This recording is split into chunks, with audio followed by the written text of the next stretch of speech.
These wondrous, small, cascading drops of life, the rain becomes a dear and treasured friend, a teacher, sister, dancing partner, guide, for how to grow and bloom, not break, but bend. These little drops, they whisper secrets deep. So listen, listen, what is being said? That you are water, bringing life to seeds. Make sure your joy and truth are being spread.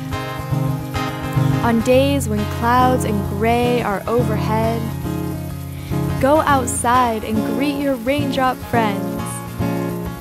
You drop your burdens, lift your heart instead, and gather raindrop wisdom. You have a garden to tend.